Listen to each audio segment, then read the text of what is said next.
perhaps we can move to Canada, another jurisdiction with a very experienced travel authorization, right? Vivian, if I'm not wrong, since 2014.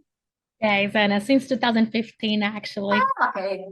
You see how we need experts from local We do have host countries. it's been almost 8 years. So Canada's Electronic Travel Authorization, also known as the ETA, and in French, Autorisation de Voyage Électronique, AVE, is a pre-entry screening for some foreign nationals. They are flying to Canada. So the flying part is something very specific. It was enacted in 2015, so we do have some experience, not as much as the US, but more compared to other countries. Canada divides its travelers into 4 categories. Number 1, Canadian citizens and permanent residents. Obviously, you don't need an ETA. Number 2 are US citizens and green card holders. You also don't need an ETA. Number 3, for certain individuals from visa-exempt foreign nationals, those ones, they do need an ETA to enter Canada by air. And we are talking about individuals mostly from Europe, Australia, New Zealand, UK.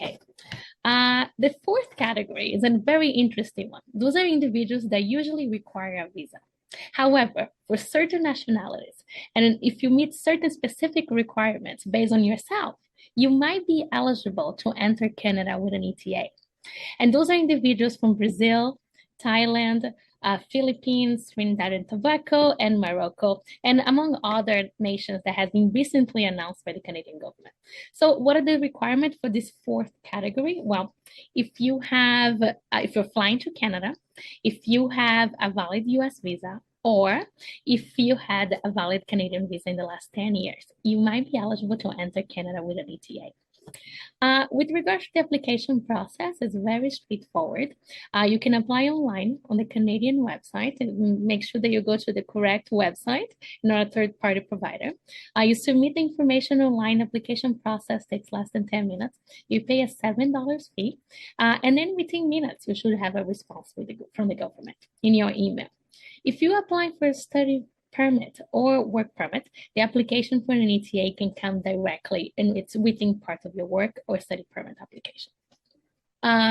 You can always check the status of your ETA to make sure that it's valid, and I recommend everyone to do so before you fly to Canada, because you can have an ETA apply once and you can use multiple times. Check the status, and the validity of the ETA, it's valid for 5 years or until the expiration date of your passport. So that's sometimes similar to the US. People were surprised because you see that the ETA is expired when your passport expires. So always make sure that if you get a new passport, you get a new ETA as well. Well, thank you very much, Vivian. I can really appreciate that 2 close countries as Canada and United States have completely different programs in terms not only of who qualifies, but also fees, processing time. Already very interesting. Thank you very much.